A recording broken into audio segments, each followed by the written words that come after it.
Sometimes the best stories in golf aren't found on tour. You'll find them at the back of the range. And here's your host, Ben Adelberg. Thank you for joining me here at the back of the range. I'm your host, Ben Adelberg. This is episode 31. I hope everyone had an amazing week and enjoyed watching the Open Championship. What a finish. What a worthy champion in Francesco Molinari. That European Ryder Cup team is getting tougher and tougher. So, a couple updates about some past guests, and actually one future guest. Big congrats to Ryan Howison and Gene Elliott. They went across the pond. They qualified for the Senior Open Championship, which will be held at the Old Course in St. Andrews. Super excited for them both. Ryan was our guest on episode 24, Gene, episode 27. We'd also like to congratulate Mike McCoy. So Mike, for those of you that don't know, has racked up numerous accomplishments as an amateur in the game of golf. He is the 2013 U.S. Mid-Am champ.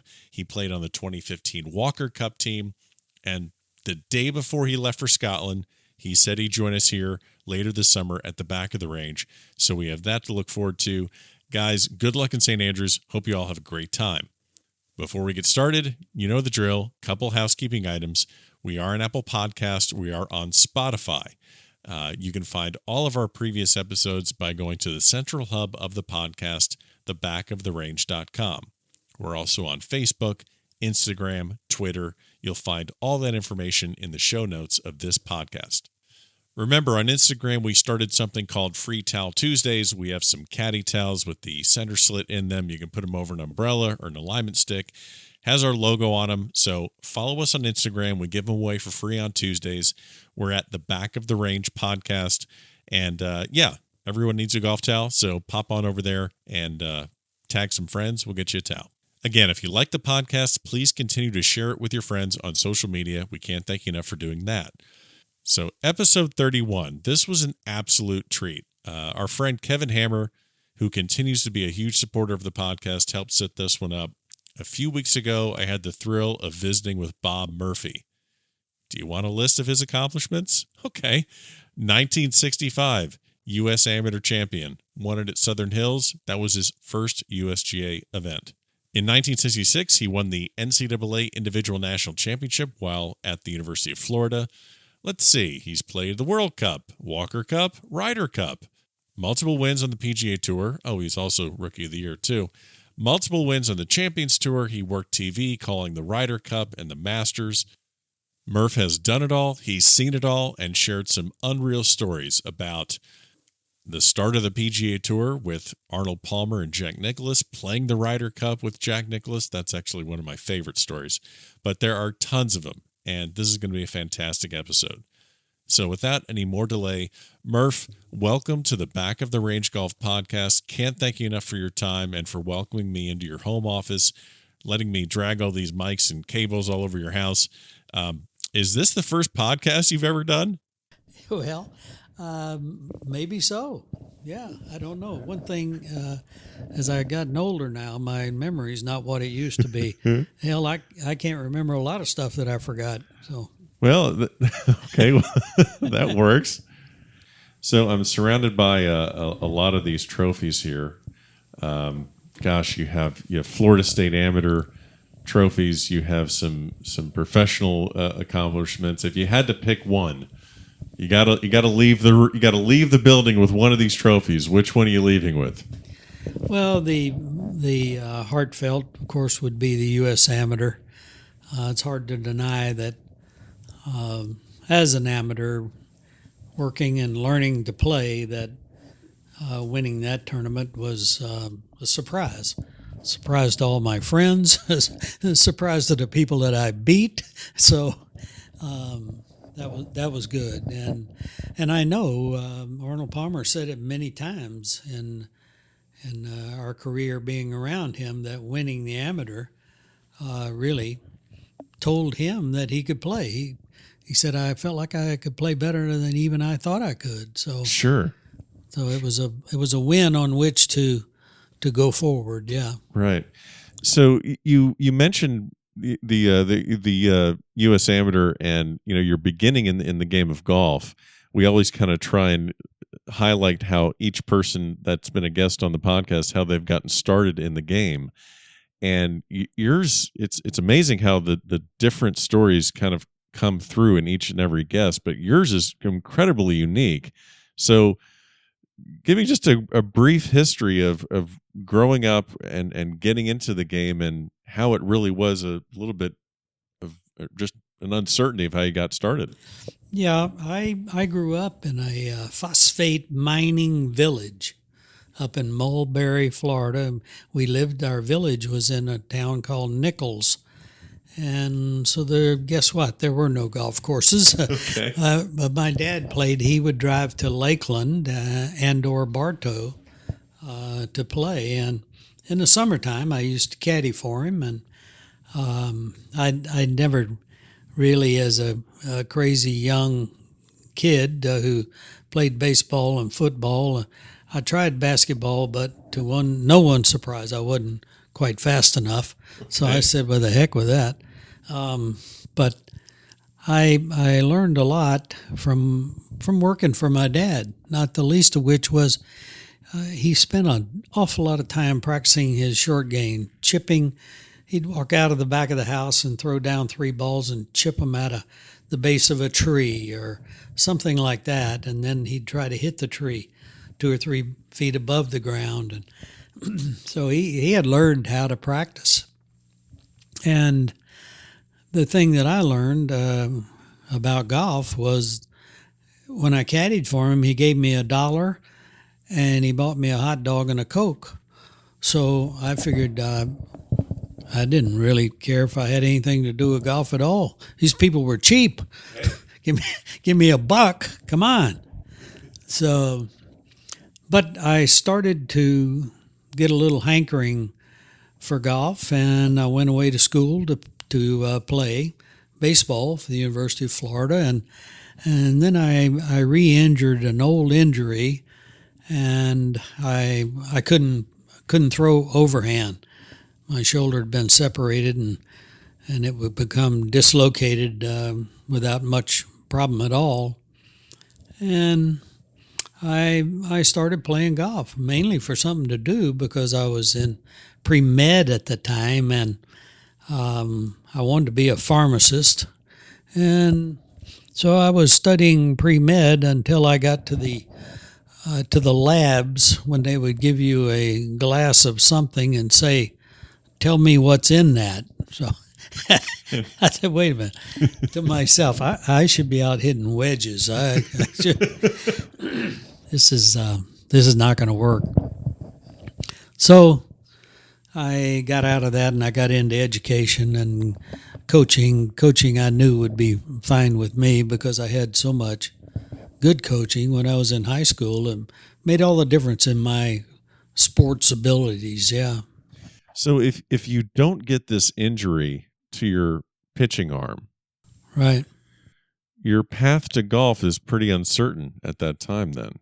Yeah, I mean that wasn't even a thought. Wasn't even a thought. No. Okay, so you have to get out of baseball. You get into golf just as almost like a rehab physical activity to do. Yeah, and something to get me away from the books. From the books, yeah. And I was no star at the books, so I decided I would use my time to go out and hit a few balls up. I used to hit them on the drill field, which was right in back of where the stadium is now. It's all, of course, parking and everything today. Sure. But that's where I practiced, and I took required physical education in college, and I couldn't take normal activity because of my arm, so I took golf. And I started to learn from a man who was the golf coach at Florida at that time, Conrad Railing. Yeah. And Conrad was just a wonderful guy. He said, I see you hitting balls, and I realize that you don't play. And I said, no, but I caddied for my dad enough. And then after he'd go up and he'd have a beer and a hot dog and get his money that he won, then I decided that this the game took too long. It wasn't exciting. To me, it wasn't exciting, no. So Conrad Raylan is teaching this physical education class, and he sees something in you, and he works with you, and you end up basically, you get to keep your scholarship from baseball, but then you find yourself on the golf team. Well, that's because I made a pain in the neck out of myself. I went down one day. Conrad was helping me learn to hit a ball, really. And I went down to his office one day, and he said, he was just open all the time to come in. And I said, well, I'm doing pretty well. I'm learning to try to figure out how to control the distance of shots. He said, I want you to take a pitching wedge, but I want you to hit it 80 yards. I want you to hit it 100, 120. And you could hit it further than that, of course. But I told him that was sort of my progress. And I said, when do you have tryouts for the golf team? And he said, I don't think you're quite ready for the golf team. Okay. But I said, well, okay. Well, and then, within a couple of months, it came time for the tryouts, and I asked him if I could play, and he said, yeah. So I went out and I played, and I think I shot 83. Okay. So I wasn't too bad. No, not at all for someone that just started the game. But then the next semester, I tried out again, and this time I shot 72. Oh gosh! And I was not, and I was not in the top 5. Right. So I was a reserve, and somebody didn't show up to play one day, and Conrad put me in, and I shot 72, and I played every match after that. So he was in the right place at the right time for old Murph. He sure was. Absolutely. So you get in, you start playing now for University of Florida, and you're, I'm just looking at some of the records and some of the transitions. You go from basically walking on to a Division I college golf team. Tell me how you found yourself playing in the U.S. Amateur in 1965. Seems like a pretty big jump. I started playing essentially in 1961. And then, as I said, within the next, 2 years, within the next 2 years, I decided that I should play. I was just practicing all the time. Sure. And so then, within the next year and a half, I won the Florida State Open. I won the Florida Amateur. And then the next year, I won the Florida Amateur again. And that's when my dad's golfing buddies, who were people who own businesses, the Badcock family, the Leon Sykes, the Sykes family, they own Florida ceramic tile business. And it just was incredible how those guys helped me get started. Oh, George Jenkins of Public Supermarkets. So those were the 3 guys who told my dad, Bobby needs to go play the U.S. Amateur. So my dad says, well, we looked into it, but it's in Tulsa, Oklahoma. And he said, we don't have the money for Bobby to fly out there. And so they basically reached in their pocket and they each handed my dad about $200 apiece, which was highly illegal, but we didn't know that. Sure. And away I went, and I came back with a big old trophy. So that was a good deal. Okay, so before we get out to Southern Hills and Tulsa, so just to make sure everyone that's listening to this episode understands what Mr. Murphy just said, really started playing golf in 1961, and in the next 4 years, 2 back-to-back Florida State Amateur Championships and a Florida Open Championship. Not a lot of people accomplish that after just playing golf in 4 years, so it's just an incredible athletic achievement. And then, so you get out to Southern Hills. This is your first and pretty much this is your first USGA event, so you have to qualify for it. Well, it wasn't my first. USGA. You're right. First You're USGA. right. Yes. So you qualify for a USAM in your first try. No one knows who you are, I'm assuming. Okay. So you get out there, and I mean, what was the experience like being in your first USGA event? How did you have the mindset to say, hey, I can win this thing or I can compete in this thing? Well, the fact is that Southern Hills, it was about 90 to 100 every day. Sure. So I was at home with the heat. Right.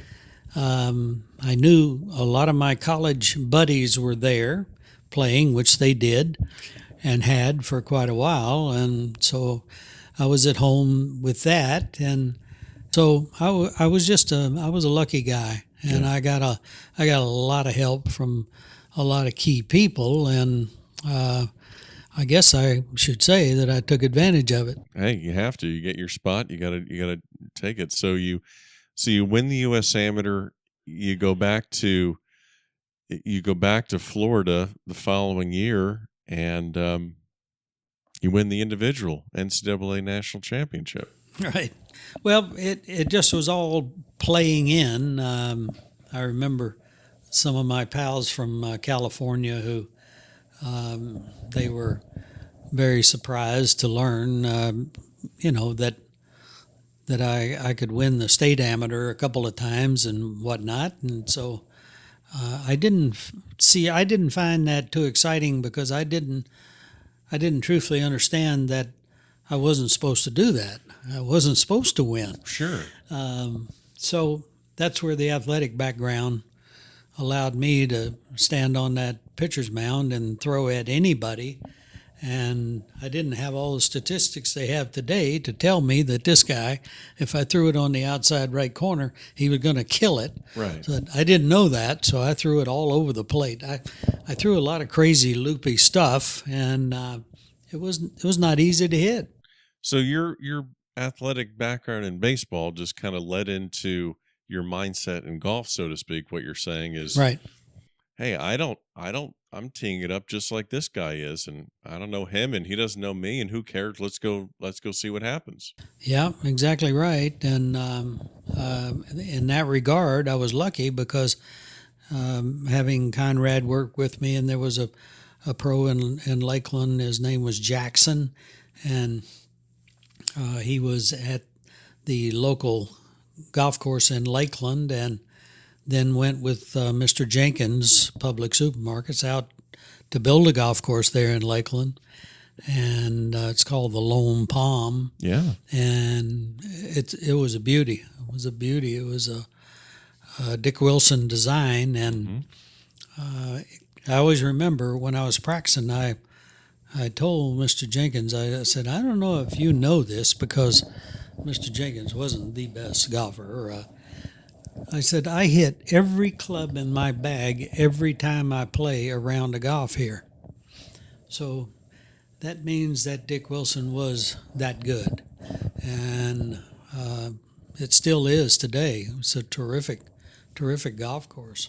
And I just seemed to capitalize things. I didn't have other things going on in my life at that time, so I was pretty much on my own and playing golf. It's interesting because there's a lot of I've spoken to a lot of people so far that have other options other than playing professionally. They've had, whether it's been different sports or different academic pursuits or different business pursuits. So you really felt that this was, I got to take advantage of all these opportunities because I really don't know what else I'm going to do.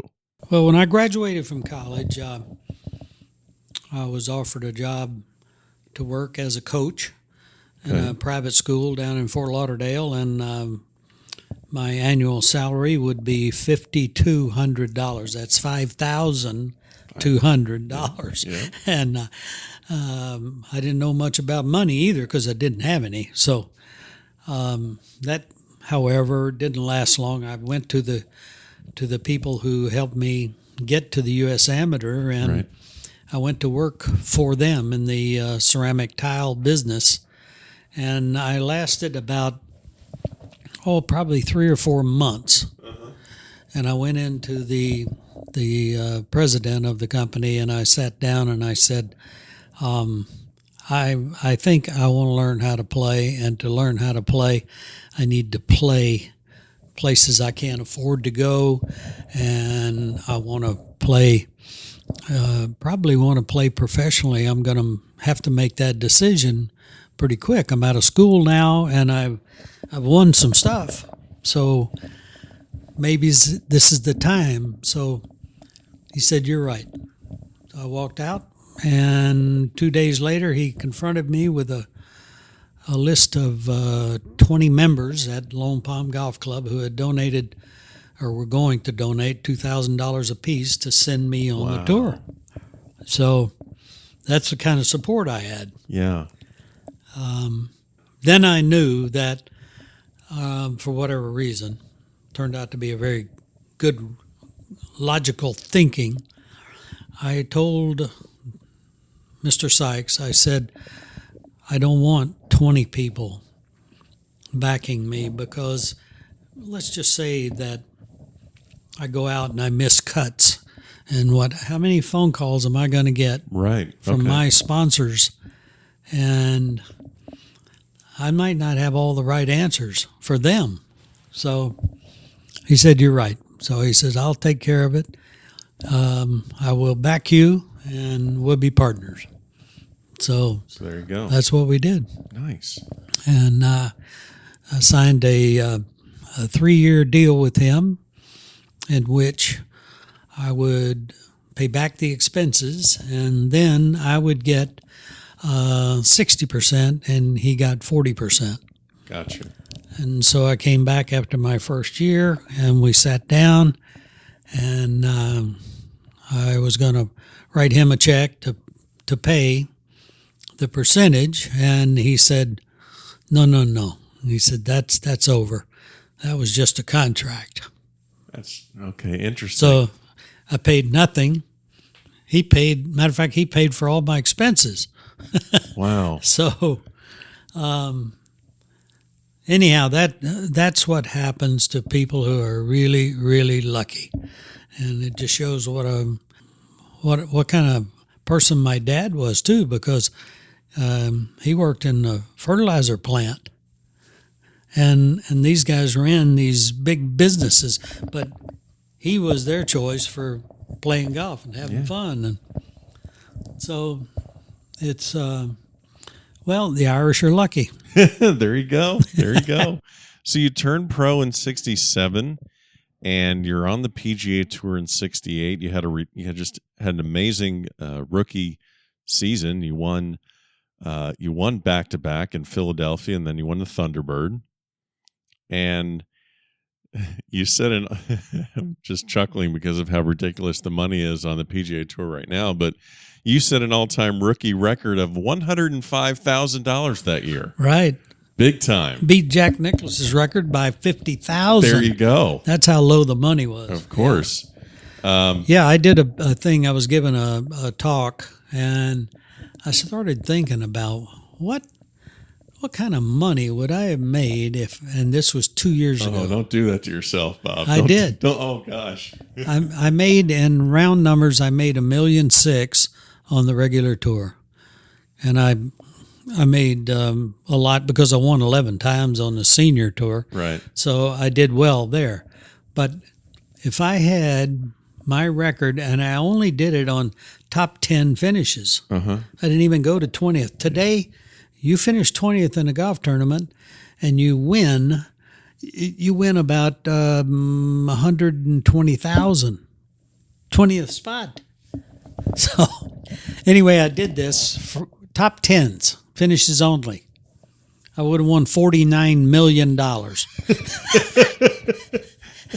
Did you have a nice little cry after that, or did you have to sit in a dark room after that? Yeah, I called the tour and I told them, you owe me money. Look, I just did the homework. And what they said, they probably hung up on you when they told me it was a bad connection. Yeah, something like that. Wow. So you have these great victories on the tour, and very unique ones. I mean, you win after the 2 rookie wins, you win the Greater Hartford Open in 70. Then you go down to the Australia, win the Australian Masters in 72. What was the experience like being in Australia? I mean, Florida boy, just getting on a plane. What was that travel like? It was extraordinary. We arrived in Australia on Friday the 13th. Oh gosh! At 1 o'clock in the afternoon. Okay. We got to the hotel, and our room number was 1313. So Gail says something like, "I hope you're not superstitious because this is not really working out right." No. So I said, "No, it's okay. I'll win by 13 shots." So, but I didn't do that, but I won the tournament. Nice. So it was, I call 13's my lucky number. Yeah. But it was good. I mean, the golf courses in Australia suited me to a T. Tight. The greens were all this. A lot of undulation. Very undulating and fast. Really fast. And so, I played with David Graham the last round in that event, and one of the Australians who never came to America to play, but he was a heck of a player, and he and Peter Thompson and some of those guys were playing very well. But David, I'll never forget it, he leaned over to me on the 18th tee and he said, "You are so far ahead, you're not going to believe it." And what happened was there was no scoreboards and everything, no reporting back to you. Right. You knew how you stood with the guy you were playing with, and Sure. that was about it. So he said, "Just relax and boogie down this last hole." So I did, and of course I won the tournament. And so I always tell David he owns part of that trophy there. Yeah. But it was good. It was great to play around the world. I didn't play the British Open, like I should have, but it was cold. Almost everywhere we played, it was really cold, and I am a very, very poor cold player, and I was then terrible. And I know now it's because I did have the arthritis, and Right. we didn't know what it was. I just thought I ached and pained every day. Sure. But I didn't play the British Open like I should have. And today, goodness, they hardly ever get really, bad torrential rains and cold in that anymore. Yeah, it seems like there's an occasional one, but for the most part, you're right. So before we get into the, I definitely want to talk about the Ryder Cup. There's a lot of things I want to talk to you about with the Ryder Cup with respect to your playing career, and then also your TV career, being around the Ryder Cup. But you mentioned the arthritis, so you had some pretty serious health issues that found its way into your career. Was that pretty much in your 40s? I mean, you won these events. It looks like there was a big gap, like an 11-year gap between your careers, or between your victories. I'm sorry. Yeah, it was, and I don't know. I don't have a clue how I won the Canadian Open, because I was a basket case. My hands were all swollen. Sure. My fingers were terribly swollen. I never played one hole of practice. I couldn't go out. It was cold and it was raining, and so I stayed in the spa and just worked on my hands and heat and massage and teed it up and won the tournament. So that was a mystery. Yeah. But that was the last of me on the tour, because the next year I played through the Florida swing, and I just had to stop. Right. I couldn't play. So that was okay too, because I went from that. I started working for CBS television, and that was good, because I was watching guys that played really, really well, and I learned a lot of things just watching them. Sure. And then I was a better reporter because I understood Yeah. what they were doing and why they did it. So before we talk about your TV career, I just wanted to lead into you played on the 1975 Ryder Cup team, the victorious Ryder Cup team. And before we started recording, you mentioned something really interesting that I think a lot of people that listen that may not be aware of. You played on one team, but you had qualified for two others. Right. Now, yeah, at that time when you turned pro, you had 3 years of wait time if you took all the classes that were required by the PGA of America. Now, these classes, and I know it's a PGA Tour now, but it was not like that then. They were not divided into two entities. So when you say classes, yeah, you learned the business of golf. You learned the business of running a golf shop and whatnot, because the tour then was the PGA of America's tour. right? And when we split from that, it was primarily because we knew that we could organize far better. We were playing for $100,000 a week when we started the tour, Right. and so we did. We had a big meeting. I'll never forget it, because Mark McCormick, the big agent, Arnold's agent, yep. and Jack's agent Jack's at the agent. time, and Gary Players. So I remember the big three sitting up in the front of this meeting as McCormick was talking about what we could do. We could leave. He said, "I will guarantee you we'll play for $200,000 a week, because I can make contacts, certainly in the big cities, the big companies, and we'll get some backing, we'll get some television going. We need more television than we have." And so he says, "We will organize it where you will pay Jack Nicklaus and Arnold Palmer and Gary Player an appearance fee every tournament, and you guys will play for the rest." And Arnold stood up and he said, "Mark, what are you talking about?" He said, "Well, we're going to charge the tournaments a fee for you three guys who are the stars for you to play." Arnold said, No, we're not going to do that. We never agreed to that, so we're not doing that. You put it in the purse and we'll play for it." Now that is the start of the PGA Tour as we know it today, when the players got themselves together.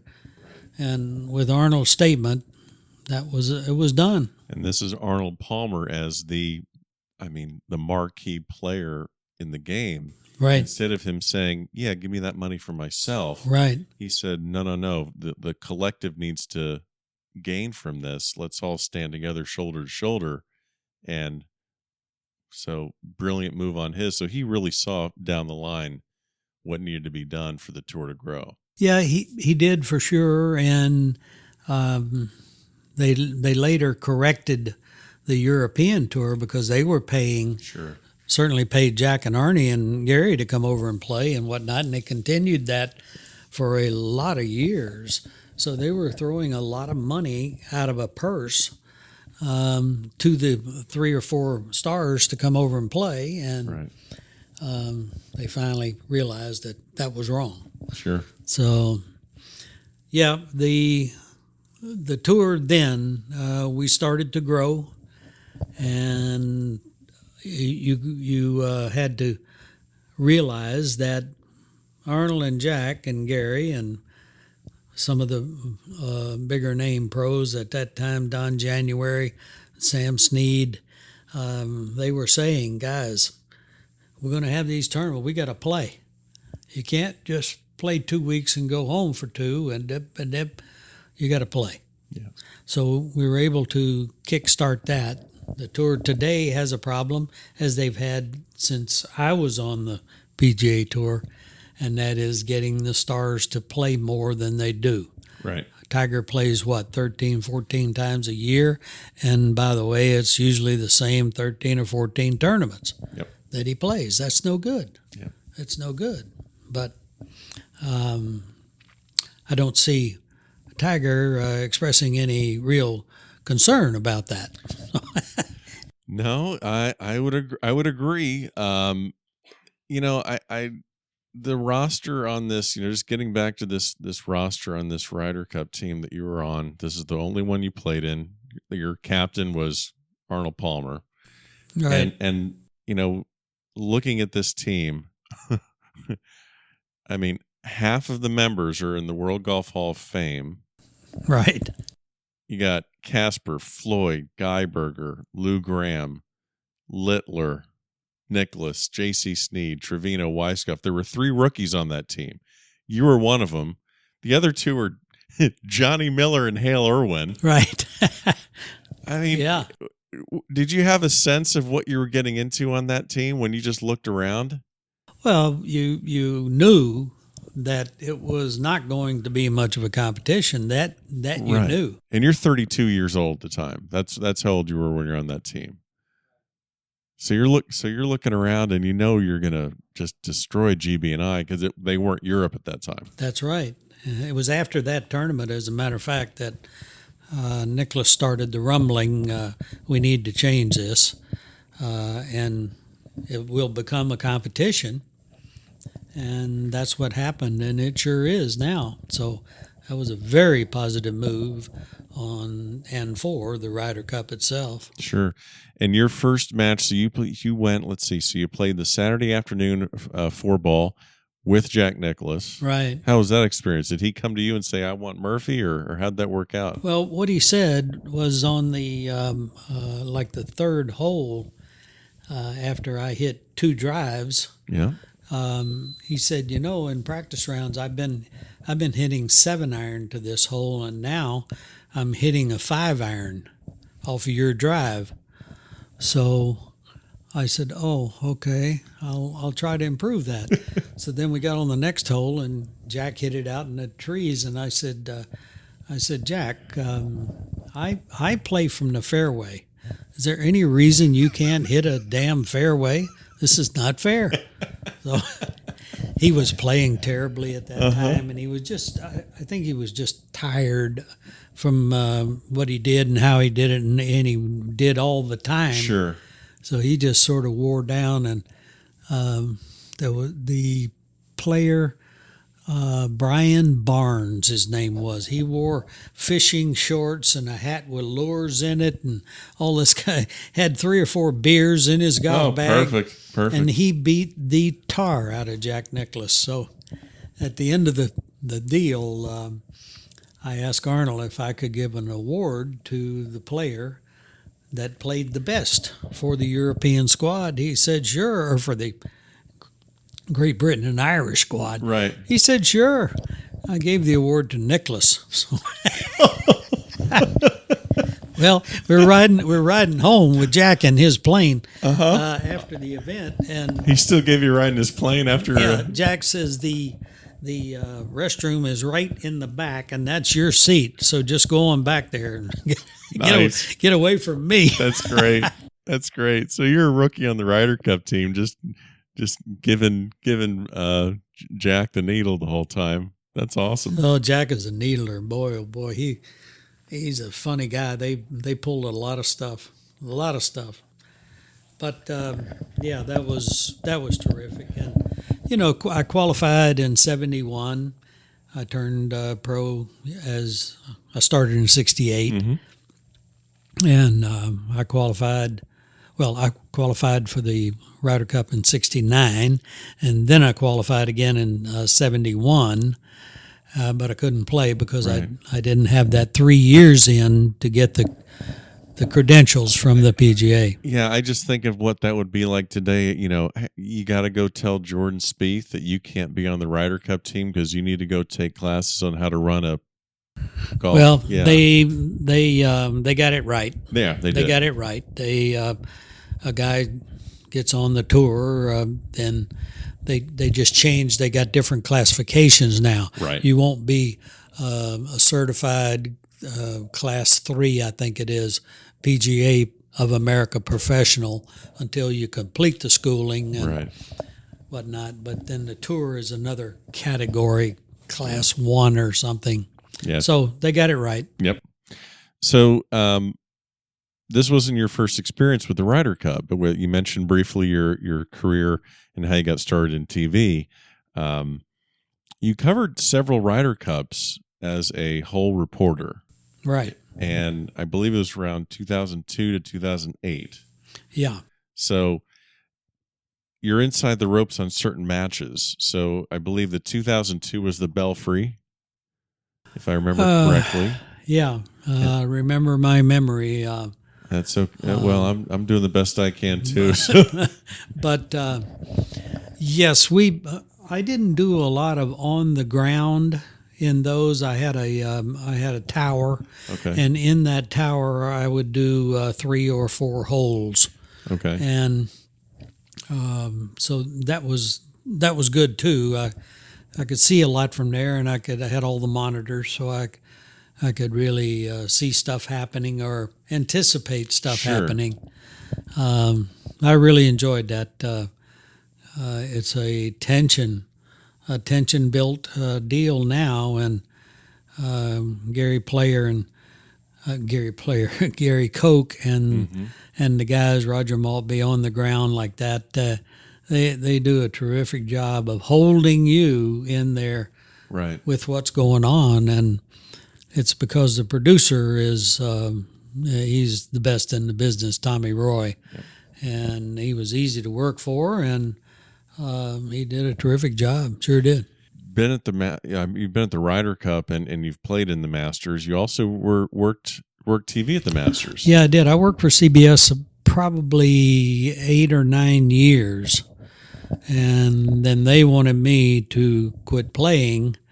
Well, they were right, because I was playing so badly with the arthritis being bad.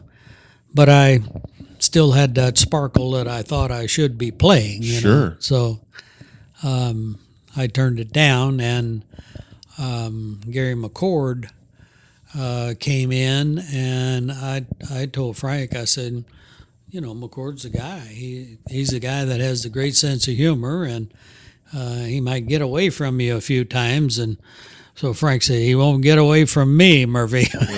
Nice. But and of course he's turned out to be a terrific broadcaster, and brought in David Faraday. So there's a Quinella right there. Those two, absolutely. So when you were working the Masters, were you on a specific hole, or what was your assignment when you were at the Masters? Yes, mostly I did. My tower was number 10. Okay.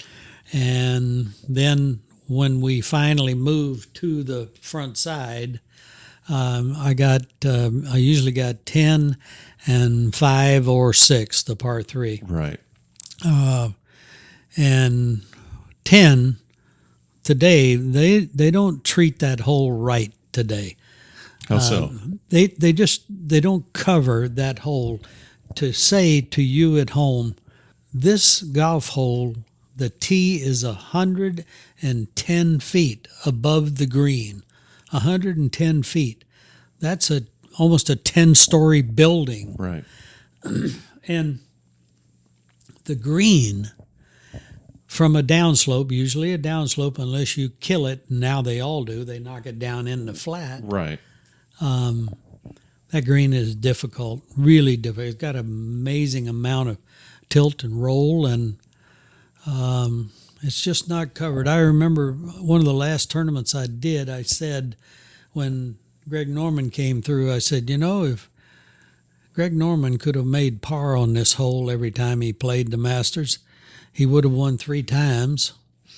And the same with Curtis Strange, and the same with Tom Watson. He would have won another 3 times. That hole is just, it's a bear.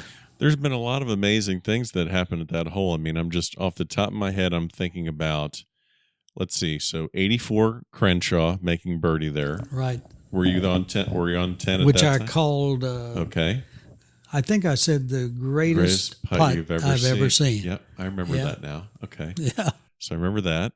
And then I obviously, really recently, was Bubba making the shot there on that. Crazy. Hole. Okay. And Rory putting it in the trees to the left. The trees to the left. That's what killed everybody. Greg Norman drove it there almost every time he played. And then, if I remember right, that's the hole that Weir beat Matisse in the playoff. Yeah. I think you're right. Yeah. But that's that. You're right. A lot of treatment goes to 11 and 12 and amen corner, and rightly so. But when they say that the back nine starts or the tournament starts on Sunday, the back nine. I mean, man, that. Well, I even said sarcastically to Greg Norman one day, I said, is there any reason that you just don't take a 3-iron and beat the hell out of it off that tee on number 10 and play a little stinger draw and run it down the hill? And he says, that's not the way I play. So, okay. I'll try to figure somebody else out. Who are your favorite guys? I mean, obviously, just by talking to you, like you said earlier before we started recording, your sarcasm travels with you wherever you go, and you're not afraid to have a little fun. Who are some of the guys when you're working TV that you can always count on to have a little fun with, get a good story out of, get good conversations out of? Well, at that time, Arnold was usually good for a good chat. Tiger, nothing, 0. So I said, Tiger, there's only one thing wrong with that, and that is that you can never come at me with any criticism of what I say on the air, because it won't be words from you. It'll only be words from me. So if you talk to me, I can report maybe something differently, something I don't know. Right. I said, I don't know much about golf. I do know what you do and do well. I don't know why you don't want to talk. So, but that was the end of that. Yeah, I bet. Yeah. But no, most guys, you could always talk to Trevino, and some days you got a serious little bit. Otherwise, it was a quip and a quote. And, sure. He was gone. But most of the guys were congenial. I was not a big fan of interviewing guys right before they played, going out on the practice tee, and I didn't like to do that, give an interview at that time. But if they had it set up where you could, on your way to the tee, go over. But the one thing that an announcer like that, he should really be careful about putting negative thoughts in a guy's head before he goes out. Absolutely. Calling up what he did wrong the last 3 times he's played the hole. And it's one of the reasons I was very happy to get out of television golf broadcasting. Statistics. Okay. I do not like statistics. I never have. I said to Tommy Roy when we were parting ways, I said, Tommy, I don't remember when you talked to me about doing television with you. I don't remember you saying that you wanted me to do anything except talk about golf. Right. So I said, would you rather hear me tell you that Curtis Strange hits 72.6% of the fairways, or would you rather me tell you that this is a dogleg right and Curtis is not comfortable on this tee? Because he'd rather see a right to left picture. Right. He doesn't have it. Well, and I would think that that's what the listener at home wants to hear out of their broadcaster, because now you're adding credibility because you know Curtis, you know his game. Anyone can pull up, with ShotLink and all these stats. Anyone can do all that sort of stuff. And they do. What do you think that the typical viewer wants? Like, I talked to Joe Buck a few episodes ago, and it was very interesting to hear his take on things. Whether I'm watching the U.S. Open on Fox or I'm watching on CBS, like, what are your thoughts on where golf coverage is right now, where it should go, and what fans really want? Well, most fans tell me they would like to watch a whole lot less putting. Okay. Let us see some shots. That, of course, is a logistics problem for television. Today, it's not nearly what it was because the cameras they're wireless, and they can just drag those things most anywhere they want to go and get there quickly. So I don't know. I'd like to be able to see more shots set up, and then as my friend, who was my number one critic when I was doing television, he said, "Well, you got us today." I said, "What happened?" He says, "Well, you told us that, Curtis Strange's getting ready to hit a 6-iron, and you think it should be an okay shot for him. But there's one danger on this hole. It's to the left. If you miss the green to the left, you have gone way offline." Right. So Curtis hits it. It comes up. Somebody in the fairway says, "That ball's going left." And my friend says, "You don't say anything." Yeah. Then they got the ball bouncing and careening down the hill, and you don't say anything. He said, "I'll assure you that almost everybody that was listening to you setting up the shot, they appreciate that, because they're thinking, 'Oh, Jesus, he just did what Murphy,' Right. Yeah. So that's when it's good. Nice. That's when it's good. Nice. I know that you've been affiliated, or at the time you were affiliated a lot with Callaway Golf. Yes.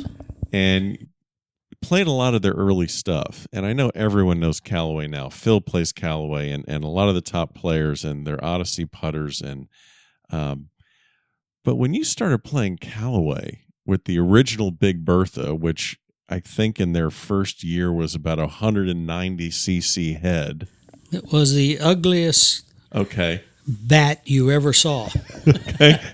And then like the year after they bump it up to 270. But I know you played the Big Bertha irons, and I guess now someone signs with Callaway, these kids, and they're playing it, you're fine. But what was it like when they first came to you and you're looking at that stuff? What was your immediate thought? That club came into being about 3 years into my contract with Callaway. I mean, I was there with Jim Dent and Chi-Chi, and Johnny Miller came on like the second year I was there, and Colbert. Right, Jimmy Colbert. And so here we were. Colbert was playing his old ping irons, and I was playing whatever I had. I always had a mixed match of clubs, and they showed us this club, and then we came back for the Tournament of Champions at La Costa,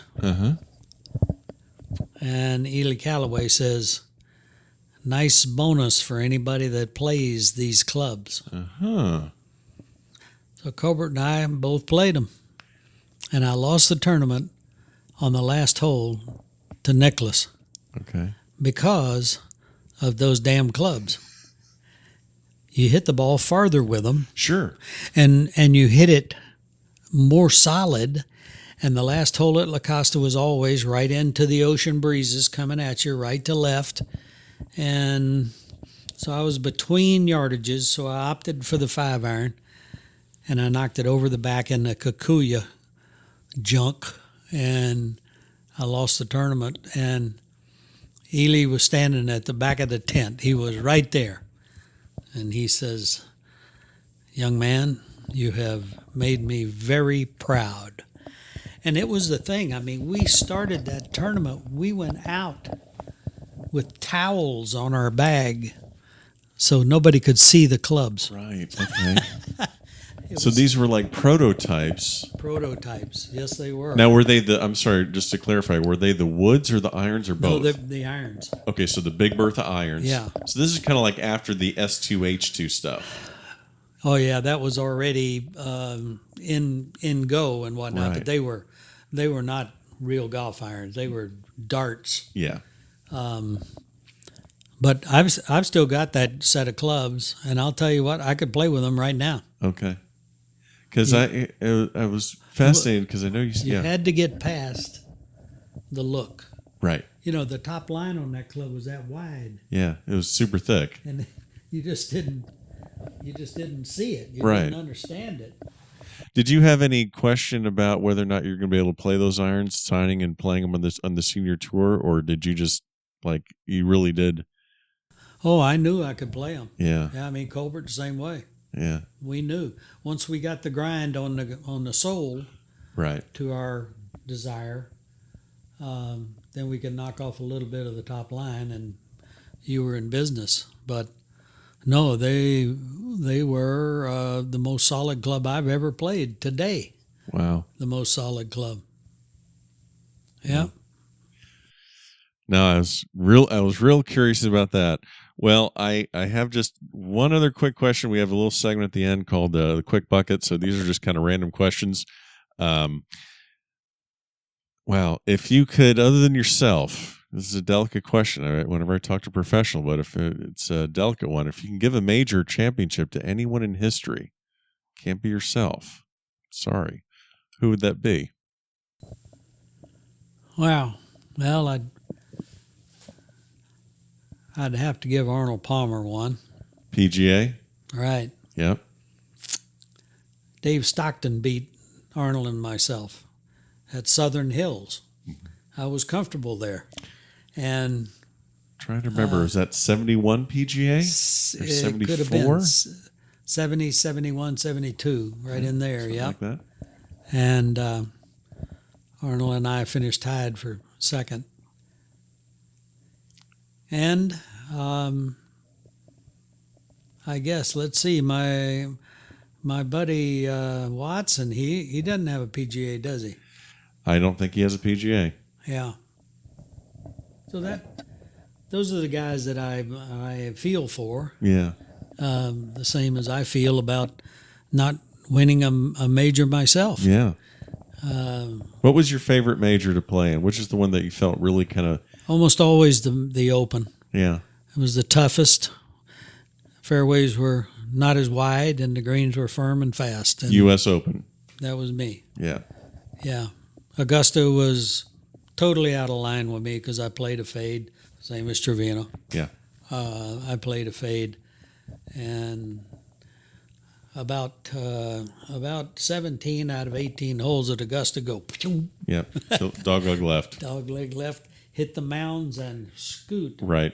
And if you got cut spin going into that, it just... Yeah. Yeah. But those were some greens there. Still are. Oh, yeah. Still are. If, let's see, if you had to compare the 1986 Masters victory of Jack Nicklaus to a potential fifth green jacket of Tiger Woods, which would be the more substantial victory? It would be Nicklaus winning the 86 Masters. Right. Oh, yeah.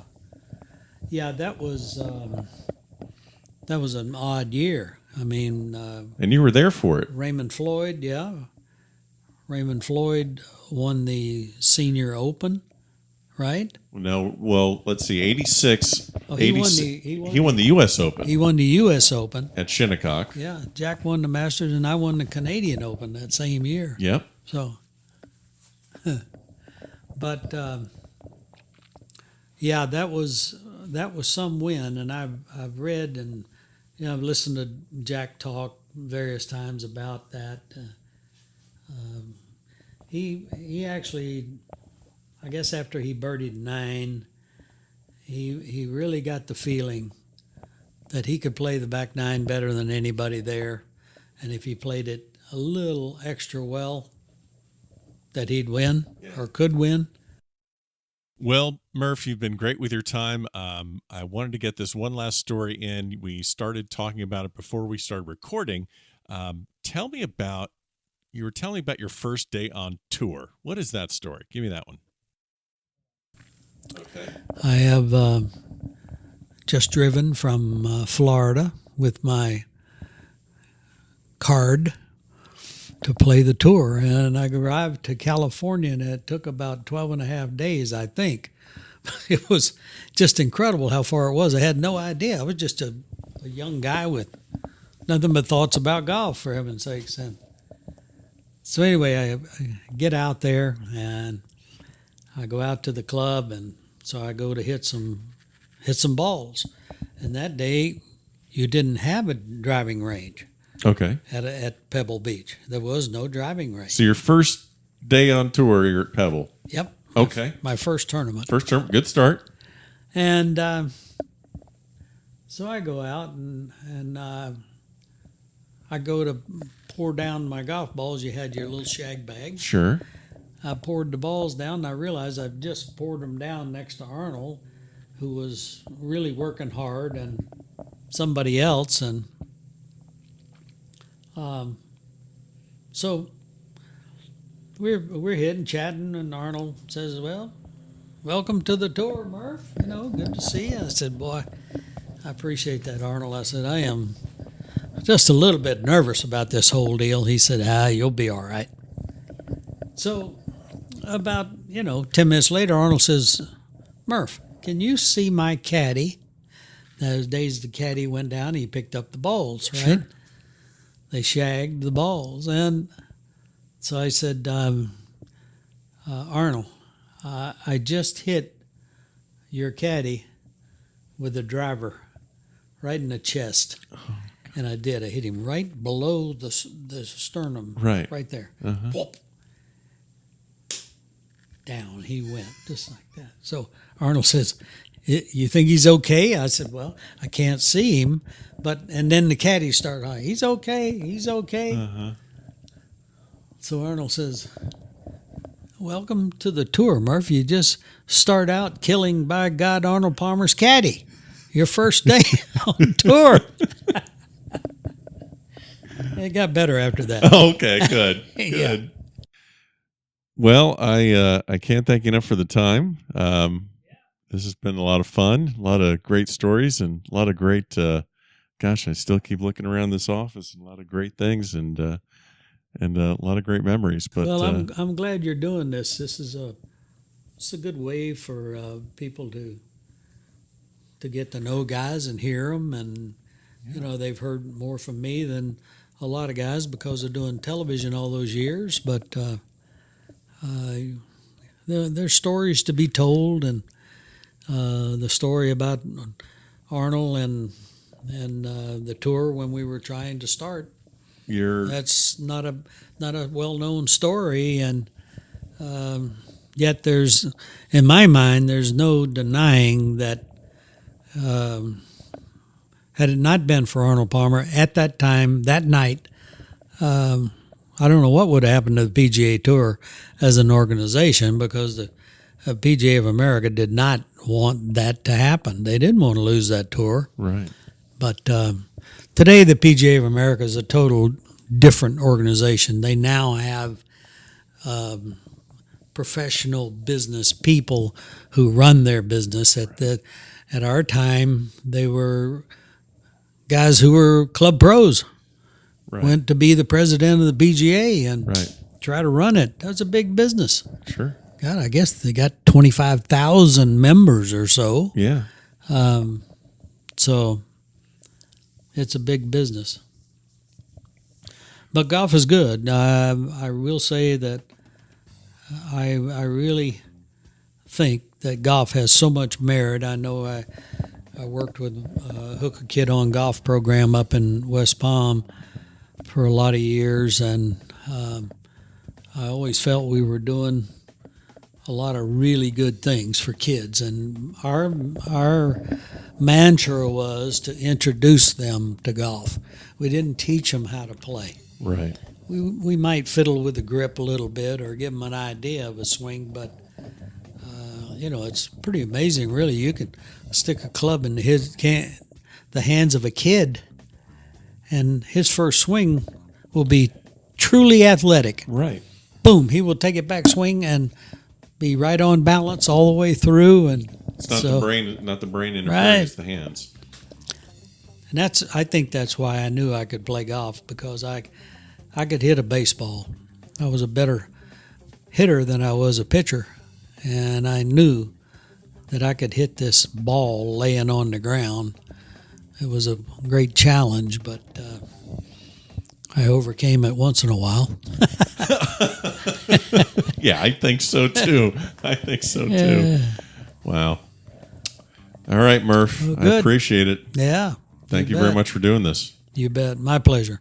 Well, there he is. There's the legend, Bob Murphy. Can't thank him enough for the time. Man, that was a fun afternoon. Hope you all enjoyed this episode. Hope you enjoyed previous ones. Again, go back to thebackoftherange.com. You can find all the episodes there. We'll see you next week at the Back of the Range Golf Podcast.